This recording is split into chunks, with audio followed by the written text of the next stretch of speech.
Good evening, everybody, and happy Tuesday as usual. Here we are, Tuesday Night Live, 8:15 p.m., and we got a bunch of stuff to talk about tonight, for sure. I know that there was some questions asked, hold on, there we go. I know there's some, a couple questions asked that I thought I would cover tonight for you guys. So we'll wait a couple minutes for everybody to jump on, say their hellos, Becky and Heather and everything. But I actually came across some interesting information today that I thought you guys would like to know, that if you're not a fan of the podcast, you should be, first of all. Vermont Dog Trainer Show on any iTunes or, Spotify, any podcast app on your phone. But I just checked today, and the podcast has been downloaded in all 50 states and 53 countries. So I'm in the 50-50 club, if you will. You know what the more interesting part is, and I'm sure somebody's going to hear it from there, but the country that is the fifth most downloaded country, meaning this is where the fifth most downloads have come from, is actually Uganda. I have no idea why. Obviously, United States was first. Canada was up there. Australia was up there. United Kingdom, which obviously encompasses 4 countries, and then Uganda. Oh, I have no idea why. I don't even know anybody there, but that was the most. There was a number of countries with the least, like one download here and there, and I'm sure they're just going through their podcast app stuff. But the one that was last on the list with one was Estonia. I don't even know where that is. So, Matthew, always as welcome from Australia, from Melbourne, which is very cool. So anyways, if you guys aren't a big podcast listener, then I think you should give it a shot. The new little content that I'm doing with Serena called the Chit Chat, our little chit chats every week about what's kind of going on with us and what's been happening at our facility, have actually turned out to be very popular. And it's just going really well with that. So for sure, it's been a blast. So tonight, you guys, I wanted to, obviously you can see the title of my feed here. I've got Gemma downstairs here too. The title of my feed here, which is You Talk Too Much, and I'm sorry, not You Talk Too Much, We Move Too Fast. And I was talking with another trainer today and doing some leash work, and I think for her, seeing some leash work of what I've done, and this stuff is on YouTube, and you guys, I've talked about sensitivity a lot. Like sensitivity. How sensitive is our dog? Well, when they're hyper and crazy, they're not sensitive. And we tend to move quickly just to get through that and get what we need to accomplish. You always hear trainers saying you got to do a certain amount of sessions per day for a certain amount of time, and you just want to get through it, and you just got to move quickly. Well, you guys, there's very little quick fixes in dog training. It takes time.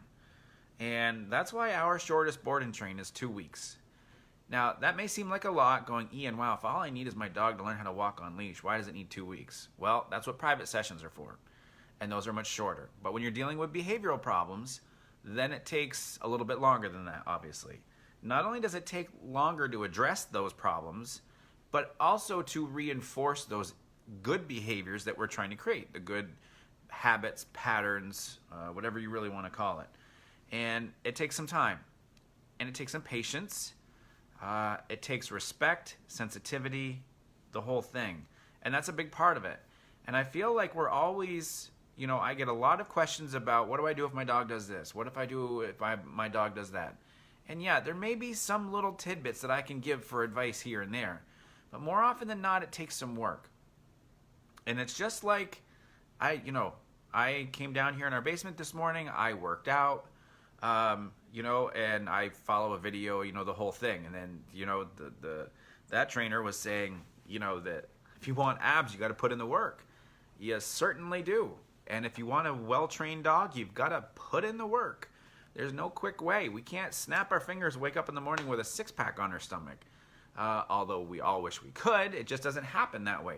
So we tend to move too fast. And when we move too fast, we're actually taking longer because we're not putting in the time and the effort to make it slow, to focus on the sensitivity and to create what we want to create. I ask you guys to go back and look at the YouTube video. If you just YouTube Vermont dog trainer sensitivity or something like that, that's all I want you to look at. Look at what I can do with a slip lead and a dog in a room with nothing else going on with a hyper dog. Now, I'm not saying that this is just me that can create it. No, you guys can create this. You guys can see what I'm doing. You can see the leash. You can see the work that goes into it. It takes time because everybody wants to put a tool on a dog that maybe dog chases a car. Well, let's use this tool.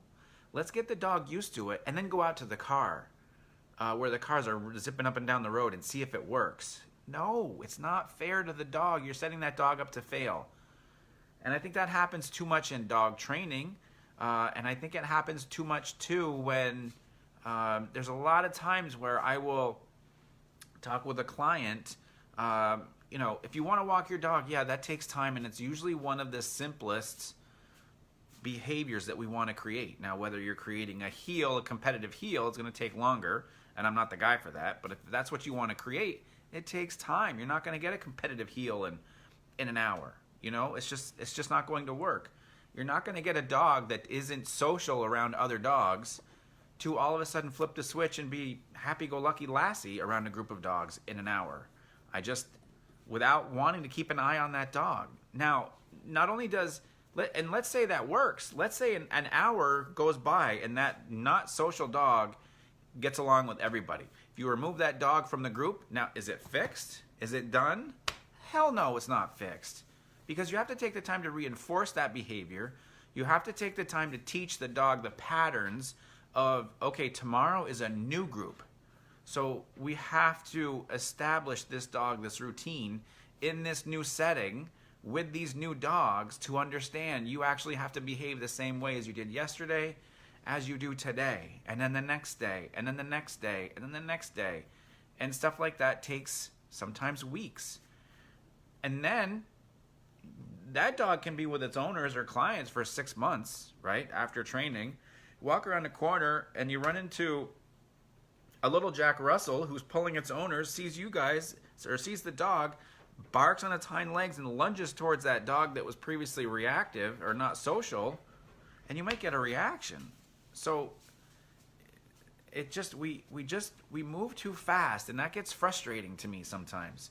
And I think too that there's a lot of trainers out there that move too fast. They try to light a dog up on an e-collar just to correct something. They try to throw a muzzle on a dog when the dog's not used to it and just expect everything to go well, and it doesn't work that way. And it's kind of tough to listen to from this perspective. So, but I want to flip this on a positive. I don't want to sit here and rant on a negative. I want to flip it on a positive. Is that it takes some time. Think of teachable moments. Think of, I don't know, I apologize, you guys, if I talk about Gemma with her diaper and everything. She's now done her first heat. We're over and done with, but I had a diaper on her quite a bit. Look, every time she'd go outside, I got to take that diaper off. Every time she comes inside, I got to put that diaper on. And look, it maybe will take 10 seconds to put that diaper on, okay? And maybe, let's say I do it 10 times a day. So that's 100 seconds. That's less than 2 minutes a day. And now, 2 days ago, and the last time I put on her diaper, guess what? She walks in, she stands there. She lets me grab her tail. She lets me slide the diaper right down her tail, hook it all up, everything. She's used to it because we've created a pattern. We've created respect with it. We let her know what to expect from me. And and then she was able to let my son do it. My son, my 5-year-old son, grabs her a hold of her tail, right? Slides it right down, and just to her, it wasn't anything different. So for you guys at home with your dogs, those teachable moments may last 10 seconds. They may last 2 minutes. They may last 5 minutes.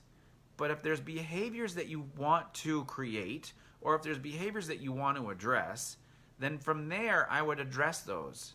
If you have to get the right advice, if you get professional help on how to handle it, so be it. But if you don't put in those couple minutes at a time, then it's not going to work out well for you. And it's not going to work out well for the dog, for sure. It's not. And the thing is, bad behaviors are learned over time. Those bad behaviors are patterns that your dog has created over time for one reason or another. Maybe it gets them a treat. Maybe it gets them attention. Maybe it gets them ramped up with excitement. Whatever the case may be. Simply saying to your dog, do you want to go outside? Creates a behavior and creates a pattern, and that dog may go right to that door where they go outside. So we can recreate patterns with your dogs too, though. But it takes time. It's no different than you driving the same route to work every single day. Well, guess what? Tomorrow, instead of going straight, go left and go around a way different way. The next day, it's not going to come up automatically. You've got to consciously think, okay, I've got to create this pattern. I get to this intersection, I've got to go left, right? And the next day, and the next day, and the next day, and you keep doing it. And look, there's going to be some days where you go straight instead of going left, and you go, I forgot, right? Because you're creating that new pattern, and it takes time. And the same thing will happen with you and with your dog. You can create that new pattern, and then sometimes you're going to go, and you're like, okay, I remember, I got to go. And you got to create that same pattern for your dog to know what to expect, especially those good behaviors that you want to create. So this is just kind of what's been going through my head today, for sure. And knowing and creating sensitivity in your dogs. You guys, once you strip away the layers of excitement that your dog has, first of all, when your dog is wound up, tail going, bouncing around, that doesn't mean happy. That means excited. Excitement can lead to many different behaviors, good and bad. That's not the dog you want to train. That's not the personality or the temperament at that time that you want to train. You want to train a dog that's this way, that's relaxed. You know why? Because it takes less work on your end, and it takes less work on your dog's end. That sounded bad, but you know what I mean. So if you focus on getting, before you do anything, decrease the intensity of what's happening in your dog. Decrease it. Get it down. Get rid of it. Strip everything away down to who your dog is. If I need to strip everything down to who Gemma is, then so be it. I need her and myself in a room, in a leash, and I need to address whatever I need to address. But I need to get rid of all this excitement first, for sure. If I had 30 excited dogs in a social setting, that's insane. That's a nightmare. That can cause so many problems, it's ridiculous. And I have no need or no urge to create any of those problems whatsoever. So this is what I mean by that we move too fast. We want this quick fix. You know, if I said, okay, here's your new habit. Every time you get to that intersection on the way to work tomorrow, take a left. And if you don't do it tomorrow, you don't do it tomorrow. Okay, well, then you got to start over the next day, and you got to start over the next day. But it's up to you to make the change. I have to make the change when I bring in a new board and train. I may have to adjust my way of how I'm going to deal with this dog. Maybe this dog needs more time away from the group just observing. Maybe this dog needs to be immersed in the middle of it so it can just be there and realize that nothing bad is going to happen. And maybe I need to just get into a room with one other dog. You have to be able to adjust, for sure. And you have to be able to take your time with it. Take your time with it. Here's the thing. You can take your time with it, but if you consistently, look, if you said to yourself, for the next 2 weeks, I'm going to make that left at the intersection. If you keep going straight and you go, tomorrow I'll go left. Next day, tomorrow I'll go left. Nothing's going to change. You already know what's going to make the difference. If all of a sudden going left is easier and you're not going to run into traffic, but you continue to go straight, you already know. So why aren't you making the change? Do you see what I mean? And this gets very tough for us, for sure, because we just get set in this pattern of just going in the same direction every time. But instead, if we make this left and you're doing it 3 days in a row, 4 days in a row, 5 days in a row, 6, 7, 8, then it becomes automatic. And then you know it. If that behavior you changed in your dog, and if it takes 2 minutes to change every day, and if it happens twice a day, great. 4 minutes a day that you put into your dog. That's it. 4 minutes. Maybe 2 minutes in the morning, 2 minutes in the evening. Whatever the case may be. But guess what? After the first week, dog's starting to get a pretty good sense of what's happening and this change that you're trying to create. After 2 weeks, after 3 weeks, after 4 weeks, probably depending on if it's a minor behavior, after 2 weeks, you've ingrained something new in your dog. So why wouldn't we stick to something and create a consistency with our dog to create a behavior that we want? It doesn't, I don't know, it just doesn't make sense to me that we're always looking for that quick fix. And it's just, it's confused me today, I guess you could say. It's confused me why we're looking for that quick fix. And like I said, our shortest board and train is 2 weeks. It used to be 4 days. Now it's 2 weeks because I've over the last few years, I've seen what that extra time does. It allows me, if anything, that extra time allows myself and my staff the ability to have patience with the dogs that come to us. We have patience. We don't have to get this dog turned over in 4 days. We don't have to get this dog turned over in 7 or 10 or even 12, 14. We can take our time. We can be respectful of the dog. We don't have to rush the dog through anything and everything. We take our time with it. I think that's at least we owe that to the dogs, to take our time with them. Why do we need to rush them through everything? It wouldn't make sense for me to tell you guys, look, be patient with your dogs. Take it easy, right? Don't rush it. Oh, but I'll take your dog for just a few days, and I'm going to rush it through everything just so I can get it back to you. Do you know what I mean? Like that doesn't make much sense to me at all. But that's me. Again, you could put 10 trainers in a room and you may get 10 different answers for sure. So it really depends on what you guys want to create. I'm not the guy that's going to say, hey, you have to do X amount of sessions 4 times a day for the next 4 weeks. Depending on what you're looking for, there may be something like that I might suggest to you for whatever you're looking for specifically. But I think that's too much. I think we do teachable moments along with some walks. You know what I mean? I think it takes some time, you guys. We're not patient. You know why? Because time is one of the most valued assets that we have. It is. What is more valuable than time? Time with our loved ones, time with our dogs, time off, right? All that. There's very little that's more valued than our time. How much do we want to actually answer an email rather than talk on the phone with somebody? And I get it. That's the thing. Like, if a client calls, I'm like, okay, it's nothing I can get to right now, but I certainly can later. Now, if they email, I know I can sit there, boom, boom, boom, boom, get back to them, and we're easier because I know it's quicker. So it's, it's different in the dog training world, though, for sure.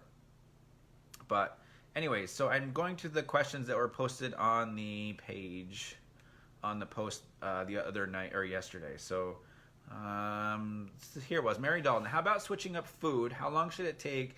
And exactly how to go about it so we don't make them sick. You guys, here's another situation of sometimes going too fast. Now, I hear some trainers that say just fast your dog for the day, switch them completely over to the new food. And then there's the other train of thought, which is you have their bowl of food, normal food, and you throw in, I don't know, like let's say your dog normally gets 2 cups of food.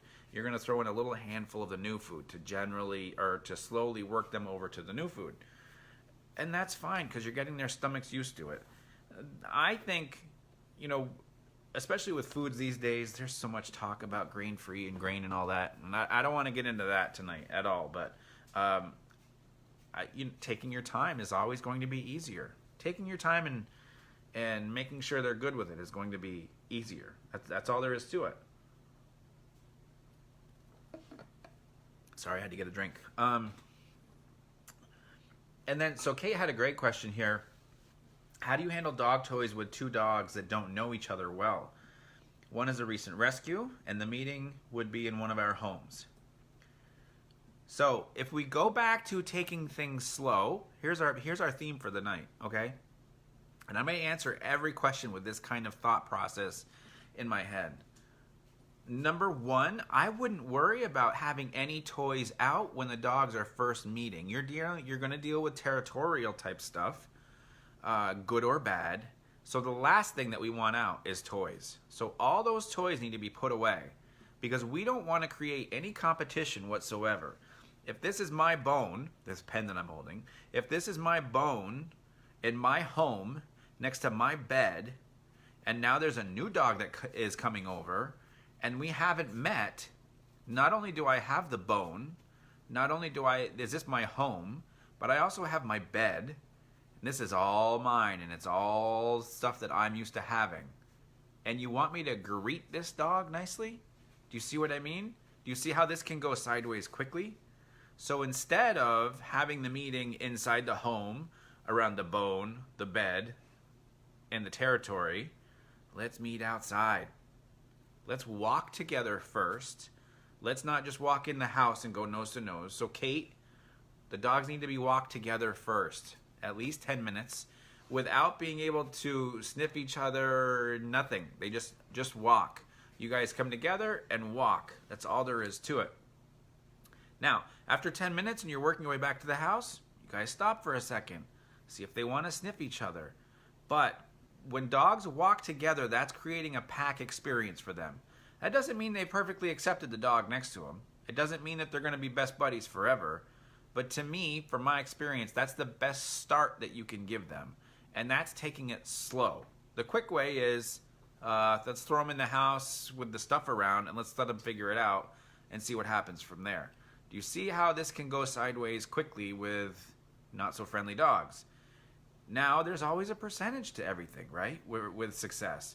So maybe it would work out fine. Maybe you could bring that dog in with the bone around the bed in that dog's territory, and the dog's like, hey, a friend, this is fantastic. It could happen. It could, for sure. And it couldn't. When it comes to dogs, I'm not much of one to take that kind of chance and just, let's just test this to see how it works. Well, what happens if it doesn't? And you're in that moment when dogs are snarling and snapping and it starts to go sideways quickly. Then what? Guess what? Now you have to completely start over.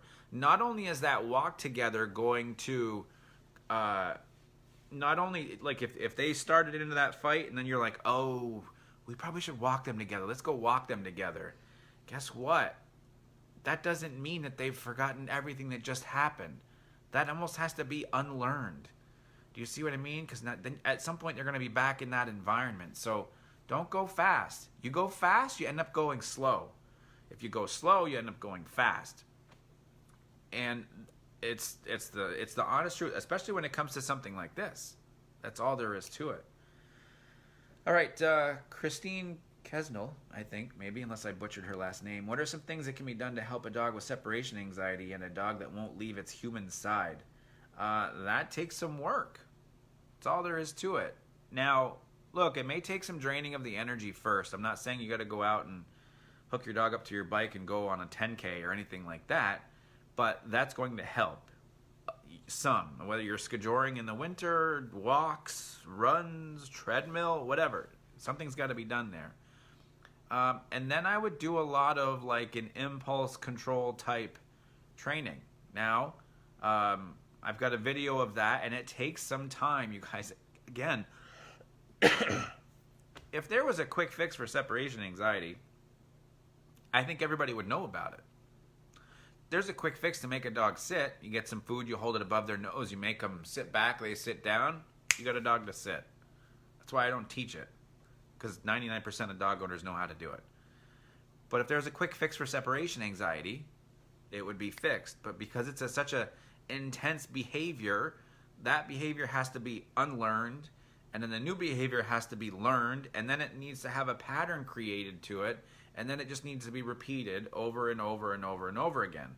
So whether you do a stay command, whether you do impulse, whatever you want to call it, place, whatever you want to call it, it has to be started, and you have to create a consistency with that dog, even if it's 1 foot away. Remember, if I answer this thinking tonight we move too fast, if I answer this in a slow, with a slow thought process, or going slow, it would be, okay, I might put that dog on a place board, and I'm just saying place because it's easier for you guys to probably understand that as what I'm trying to explain. I've got a different process to it. I'm not going to get into that now.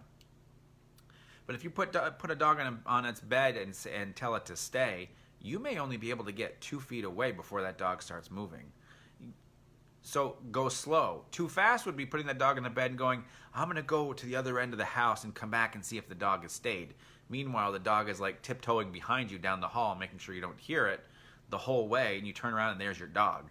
See what I mean? That's going too fast. We move too fast. So take your time. Get used to the dog being 2 feet away from you, 3 feet, 4 feet. We used to do trainings like this in our classes, and we've seen it where some dogs just they can't function if they're not less than 3 feet away from their owner. And it takes time to work your way up to being into another room and your dog being content on a different floor of the house. It takes time. I'm just now starting to see some of this with Gemma because we are just together all the time, going to work, right? In the car, home, the whole thing. Like, my dogs are always with me. It's all there is to it. So I've got to create something where I'm going to get some sort of separation. So she's used to it, and then that's all there is to it. So anyways, all right. And then, so the last one that was sitting here was, my dog will do all of the commands I ask of her, but they seem to be in slow motion. Slow. Here we go with tonight.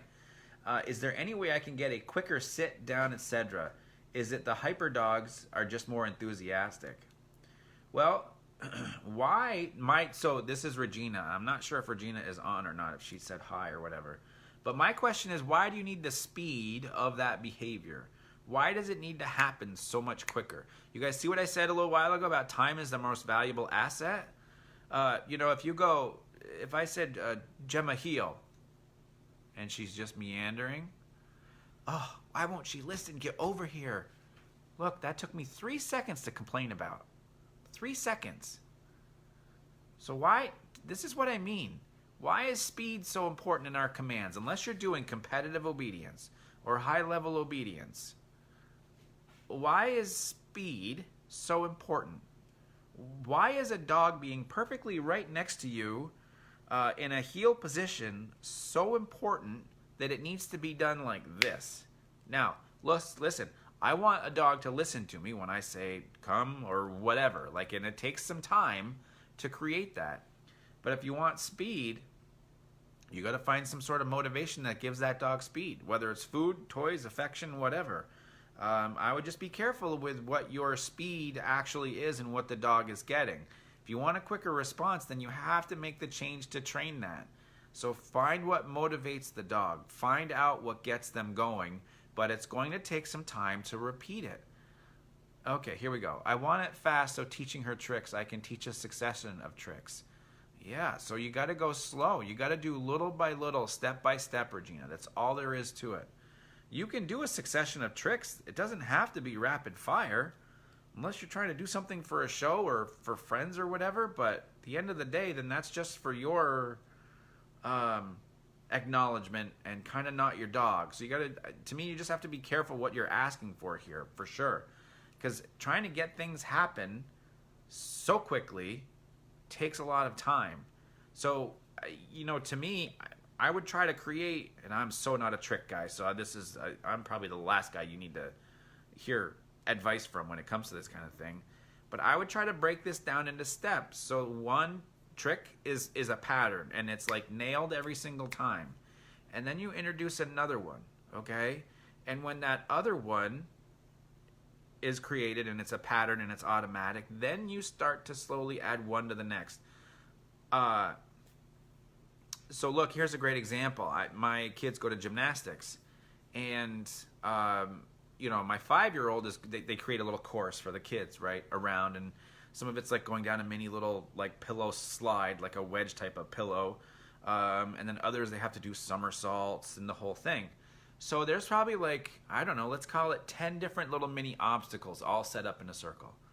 Okay, well, the 7th obstacle is this little spot where they have to do a somersault down this wedge, but be able to pop right back up on their feet. Do you know what I mean? So when he did it, they told him, you know, ahead of the before he did it, look, this is what we want you to do. Okay, well, he didn't do it. Partially because he didn't know how, and they weren't teaching him step by step, right? Because when a little kid does a somersault and they come up on their butt, well, in gymnastics, they want them to keep that momentum going and get right up onto their feet. So activity number 7 has a series of steps within it of somersault. Well, okay, first you got to bend over, you got to put your head down, you got to tuck your neck.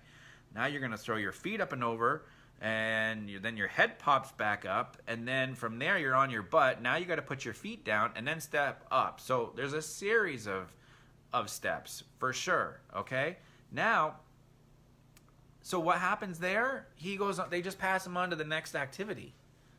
So activity 7 had like 10 steps in it, and instead of teaching it one by one by one by one within that and creating a pattern, well, now he has to go through 9 other activities before he comes back to the one where they want him to work on the one move. Do you see what I mean? And we do that a lot with dogs, whether it's a walk or putting them in a little place thing, whether it's socializing. We're not breaking things down enough for the dog to go, oh, okay, I'm going to do this. And then we walk a dog to a certain spot of the room, and it's like, oh, I know what I'm supposed to do here. Oh, I know what I'm supposed to do here. Because we've been teaching them in small little increments. Again, this is why our shortest board and train is 2 weeks. Because I want to be able to teach little steps by steps by steps. If a dog has never felt a slip lead before, I need to be damn sure to take my time with that dog to teach the sensitivity of that. Because at some point, that dog may lunge for some unknown reason, and if it lunges on a slip lead for the very first time and was never taught what that feels like, that dog can lunge and then freak out because of what it just felt. Literally freak out. So instead, we're going to teach little increments of what it feels like to that dog to have that slip lead just slowly have a little pressure applied around it because it just slowly got to the end of the leash. Do you see what I mean? So again, we tend to move too fast. So whatever behavior you're trying to either recreate, fix, or whether you're trying to create a new one, there are little steps within each behavior. There's little steps within each behavior that you're trying to create. Take the time to teach those. It's not your dog's fault if they don't do it, if you haven't taught them. That's all there is to it. It's not the dog's fault. You have to have the patience to work with them. A couple minutes here, a couple minutes there, a couple minutes over there, a couple minutes this morning, a couple minutes this afternoon, a couple minutes tonight. If you're taking the time to pet your dog 2 times a day for 2 minutes at a time, then you have time to do these other things. That's all there is to it. If you have time to snuggle your dog for a half an hour before you go to bed, you have time to work on those issues. That's all there is to it. So, that's my my rant for tonight, for sure. Diane, what is the daily ratio of staff to dog during board and train? I don't know if I know exactly what that question is. I can honestly tell you, like today we had 22 dogs, I think, give or take, maybe 1 or 2. Forgive me for not knowing the exact number, and there's 4 of us today. So, you know, depending on if that, I'm hoping that answers your question. I don't know if it does or not, but I'm hoping that it does. So,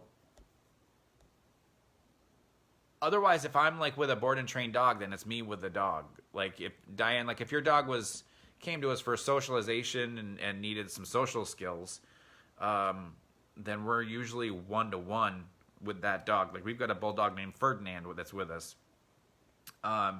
And when he's in the group, there's usually one of us that's either on him or there's a few of us that have him on our radar. So we're making sure that he's making the right decisions. And again, we have to do it slowly, so it just takes some time. So, all right, hold on. I got to get back to, because I know there's a couple questions or comments here, and I just want to make sure I don't miss anybody? I've been rolling tonight. Holy cow, 10 to 9. Hey, Tim Eben, all the way from Alaska. Alaska and Australia are in the house tonight. Crazy. Relationship over everything. Janet says, yeah. When asked to command, your dog is thinking, are you more important than what they are doing? Yeah. Make yourself be more relevant to your dog and they will respond quicker. This only comes from a relationship. It totally only comes from relationship. And if you are one that creates clarity to your dog, then you become even more valuable. Right? If your dog is confused about something, then it takes some time. For sure.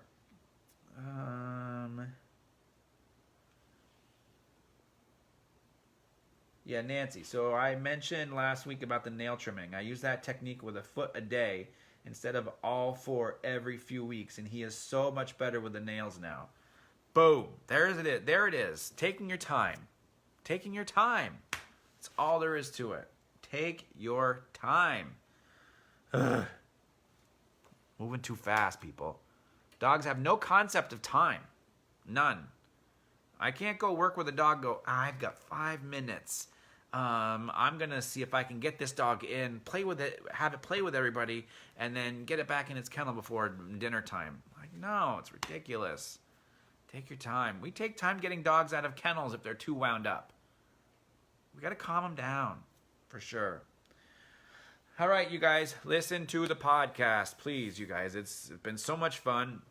I just upgraded Serena's microphone this week, so she got a late Christmas present. And I think we normally tape that on Thursdays, but our schedule's a little wonky this week with Thursday being a crazy day. So I think we might be taping tomorrow is the plan.